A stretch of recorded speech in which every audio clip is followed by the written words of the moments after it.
Hi, everyone, and welcome to Vietnam Air War and Combat Aviation. I am Frank Palmieri, and this is another edition of Veterans Insight. And in front of me today, Willie returns for another episode.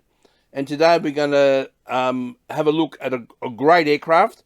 That's the Warning Star. G'day, Willie. How are you? Oh, just fine, thank you, Frank. Excellent. So, for those who don't know you from the previous video, can you just give us a bit of a background? Well, I joined the Navy in February '62 as an airman recruit and took a test and then passed it for flight training and went as a NAVCAT to Pensacola and went through the flight training school. And I went through electronic warfare school and electronic intelligence collection Yep. school. And finally, I was sent to Fleet Air Reconnaissance Squadron 2, or called VQ2, in Rota, Spain, at which place we had EA-3Bs and EC-121 Mike Super Constellations, or Willie Victor's. We called them as a nickname for the Super Constellation. 4-engine aircraft with a dome on the top and a dome on the belly, or a belly on the belly, and for antennas. We had antennas to pick up signals when we were flying our missions. Yep. So you would have had a very specialised role. What role do you have on the plane? I was the electronic warfare officer, whereas we were updating the electronic order of battle of the Soviet countries and their satellites. And I had an oscilloscope to look at, and I had a table. I could be standing at a table and plotting the signals that we got from the operators. We had 6 operators covering the frequency, and when they intercept a signal, they transfer it to me, and I look at it on the oscilloscope and decide whether to work it as a signal or drop it, depending on what I thought it was and where it was coming from. And Sure. they take bearings on it, and we plot those on the map, and we could locate the radar and have an idea where it was and what it was. So today we're going to try to coordinate some photos with our discussion. So can you hear me okay? Yeah, I'm doing fine. Oh, good. All right. So our first picture that we got there is a picture of the Warning Star, the outside of the Warning Star. So it's a super constellation. Had 4 engines. What kind of engines did it have? The type of engines? Yeah. Well, they were 12 cylinders in each engine, Mm-hmm. and I don't know the nomenclature about them, what they were called or who made them. No, I sure. just That's knew we okay. had four. I just knew we had 4 of them. And and how long could it stay up? Do you recall? Well, we stayed up between 10 to 16 hours, or usually 14 hours for a Yep. mission, depending on how long the track was and how much we were supposed to spend on the track. Well, it's quite a long mission for. How many people did you say that was inside the plane? In the aircraft, we had 2 pilots, Yep. 2 navigators, uh, 2 evaluators, and 2 co-pilots. Because we were taking such a long mission, people had to take breaks. They Yep. couldn't keep going all the time. It was basically the Super Constellation used to be a how can I say, an international Passenger aircraft. transports people. A commercial Yeah, airliner? a passenger airliner. Yes, that's the word I was looking for. Yeah, yeah, that's the word. Well, we had 29 men on board, but we only had we didn't have hardly any chairs except where we were sitting with the operators, or we had a kitchen table and a refrigerator and a stove and 4 bunk beds where we'd sleep or read books and lay Yep. down and get off our feet. And with a 14-hour mission, and usually we had to get up early in the morning, so you never know how tired you were going to get, and we'd flopped out on those bunks. And Okay. we had a toilet. We had a toilet. Oh, thank God for Fortunately, that. we had a toilet on there. Pardon me? Thank God you had a toilet. Yeah, for sure. Yeah, It would have been a long time. yeah. It was rough sometimes. It would have been. Okay, so our first photo, have you seen the first photo there? It's a picture of looks like one of the panels there. What can you tell us about that? I can't see the You photo. can't see you haven't got the email in front of you? No. Okay, no, No, that's I okay. don't. So what I've got in front of me is the picture of looks like one of your workstations. So the workstations were Okay, that's where the operator would sit and get directional finding bearings from the signal he was operating on, okay. working on. So once the operator had a signal, what would he do then? He would inform you. Yeah, he would inform the evaluator and or the station where we decided whether to work the signal or not. Oh, what does that mean? Work the signal? Well, that would mean he would continue to intercept the signal and take directional finding bearings to get at least 5 bearings while we were flying along. And he would put it on a piece of paper and log it all, and he'd send the bearings to the plotting board, Mm-hmm. and we plot the bearings on the map. Okay. So this continued throughout the whole time of your flight. So you'd gather all this information. Yes, when we were in the area for the possibility of receiving signals, it took a while to get on track, and then it took a while to get off track. But while we were on track, we were collecting all we could do for the electronic order of battle. Sure. So what would for example, these planes flew in Vietnam, and I do understand it coordinated a lot of planes coming in. How did that work? Is it like an aircraft early warning mission? The EC-121 Mike, Super Constellation, or Willie Victor, we call it, didn't have an active role with the people in Vietnam performing bombing missions or anything else. We just went around and collected radar information and updated the information so we'd know what to tell the fleet, 7th Fleet, what to look for when they were flying. Oh, right. So where were you doing this? What part of the world was it in? Pardon me? What part of the world were you flying in? I flew mostly in the Mediterranean Sea and the Black Sea and off of off by the Baltic Sea. Okay. And so you're basically intelligence gathering, really, wouldn't it? That's right. No electronic countermeasures, just electronic intelligence collection of Oh, radars I see. and other signals. Sure. Because the plane, I know in the Vietnam War served as like an early warning message, but I suppose it had the various planes did have different roles. I think that was more of what the Air Force did in Vietnam, and of course you're in the Navy. You had a bit of you had a more of an intelligence gathering role. Right. The Air Force did too, but they used different aircraft. Okay. So the missions lasted 14 hours, and you'll be circling. Would it be in a circle pattern, or did you go from waypoint to waypoint? We had canned tracks, which were approved by the Joint Chiefs of Staff ahead of time, and we had to fly on those tracks that were approved. Sure. And it was necessary to stay on track. Okay. Because you would have caused an international incident, I suppose, if you left there, wouldn't you? Well, there was one time, if you want me to tell you about it, that Yeah, I was go. flying along North Africa by Egypt, and according to some of my operators, we had a lot of activity. So I requested that the pilot navigator we turn around on the track, our track that we were supposed to stay on, Mm-hmm. turn around, make a loop back and forth, and then come off at a designated time. And we did it, collected a lot of intelligence, and did a real good job. And when we come off,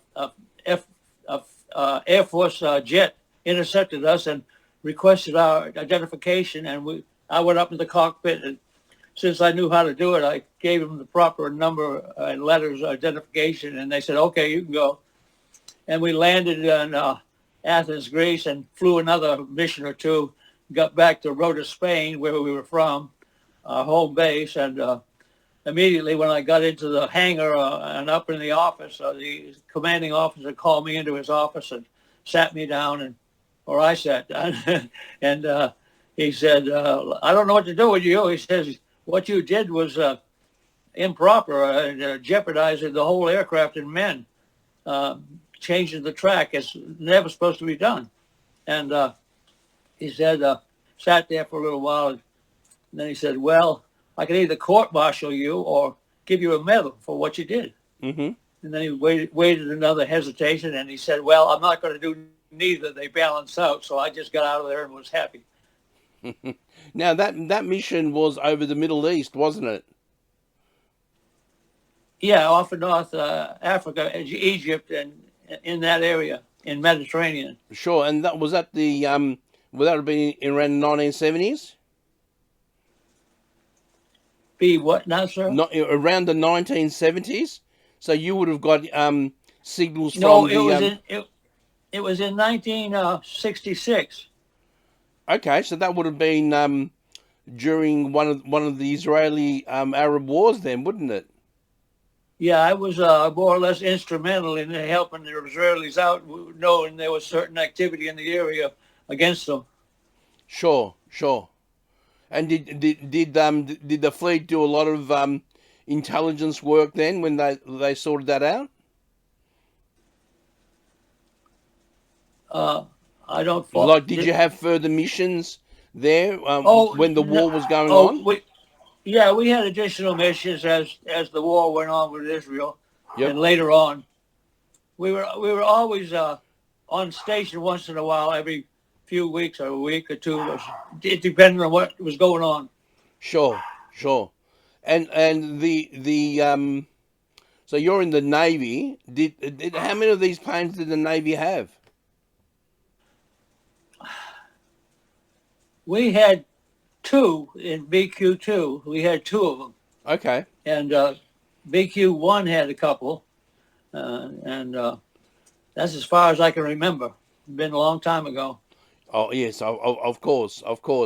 And being the electronic engineer, you're an analyst, weren't you? Electronic warfare officer. Electronic warfare officer. Evaluator. So there wouldn't have been many people of that position in the Navy then? No, we were limited in that particular designation. So very specialized skills. Right. We had a lot of training to do so. Yep. And after your missions, did you have to do a lot of debriefing? Actually, all the data we collected was logged in sheets of paper that was input to the computer at the home base. Yep.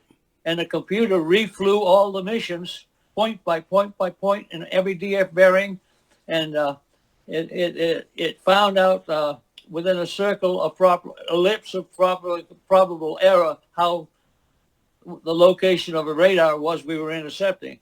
Sure. And all this information was sent. All this information was sent back to the intelligence community.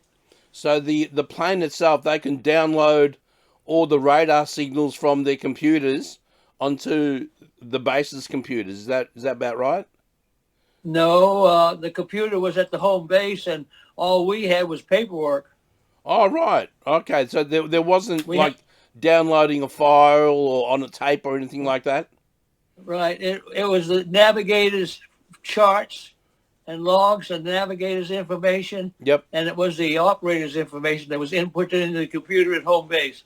Okay. And then they did what they had to do with that information and pass it on, I suppose.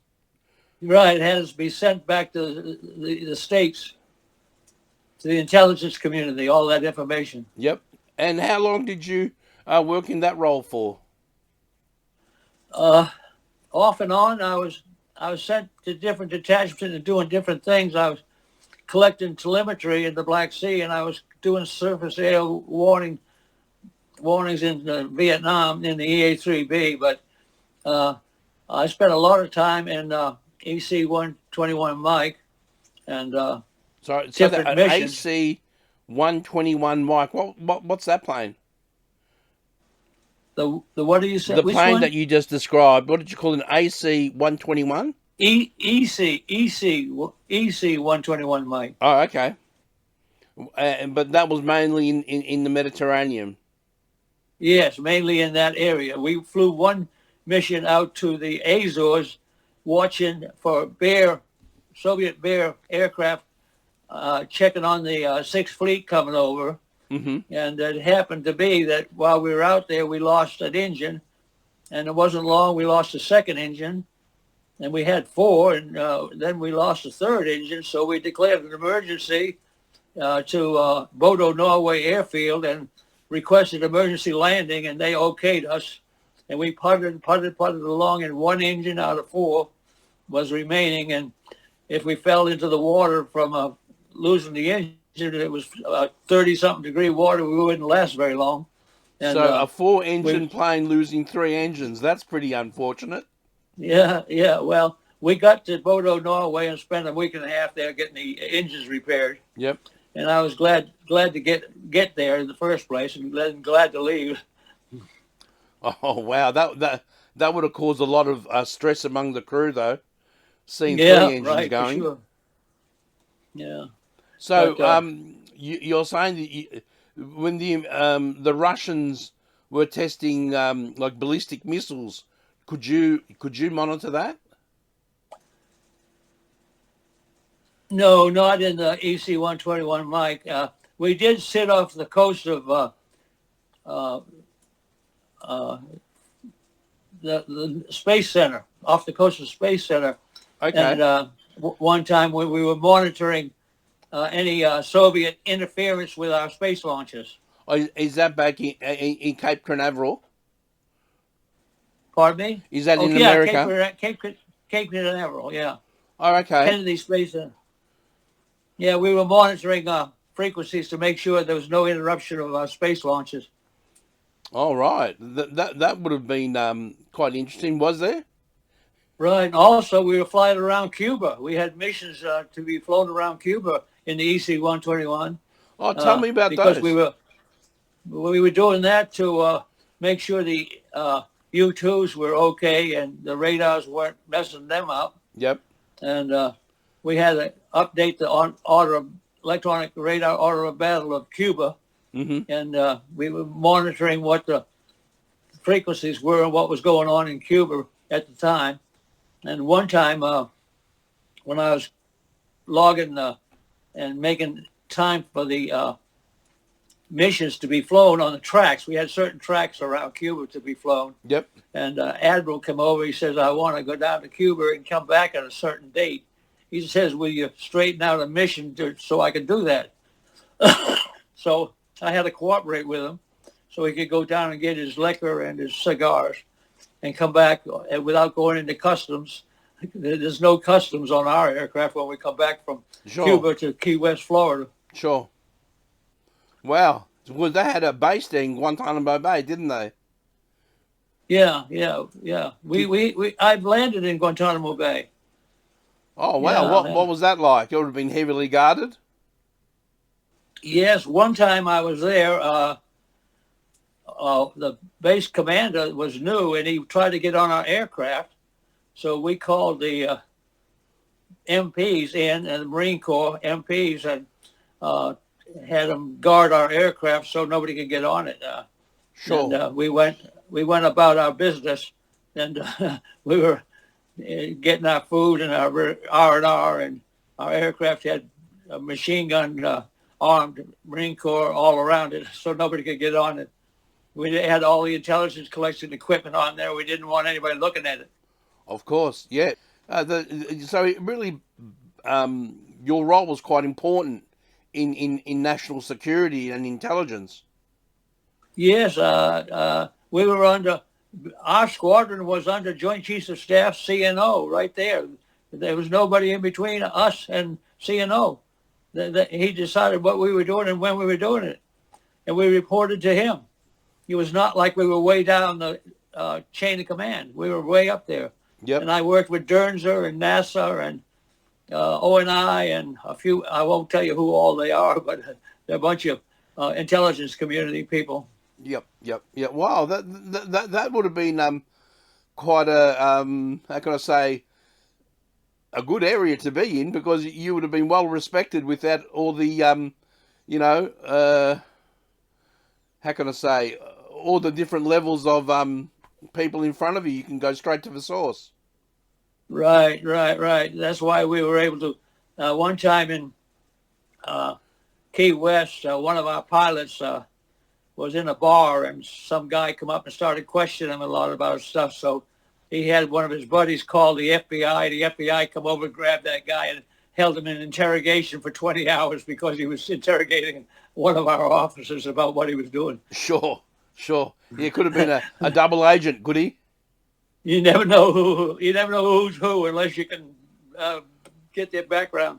Now, I think all over the Korean Peninsula, they didn't, I don't know if it was the Air Force or the Navy, the North Koreans shot down a warning star?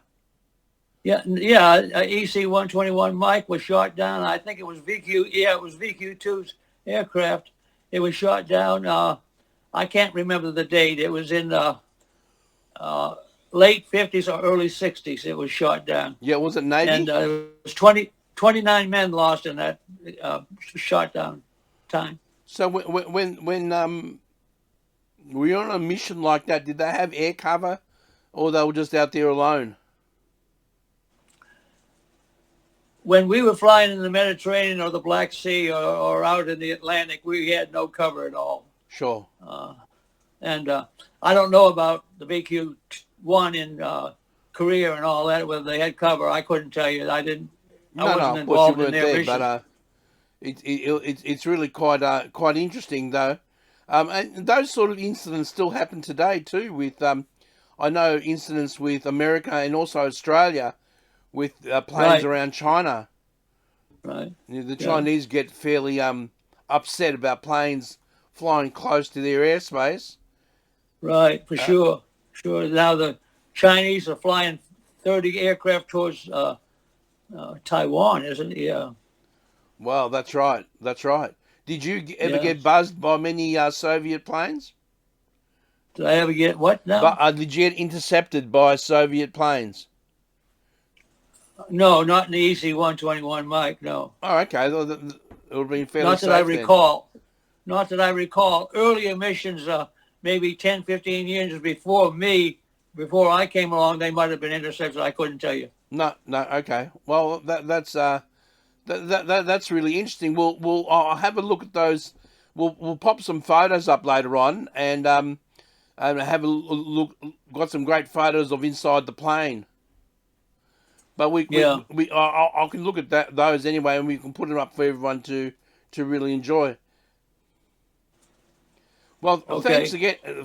Thanks again, Willie, for your insight into the plane. Okay. Is there anything other missions that you can remember, or that might be it for today? That's pretty much covers it. Covers sure. the ones that are standing out. You know, there was a lot of missions, but that's the only ones that stood out that I can recall. No worries. Well, again, thanks so much for your time. Okay, I appreciate you taking care of me like this, and you have a good evening now. Thanks a lot. So, thank you too. Okay, well, we'll sign off now. And once again, thank you very much.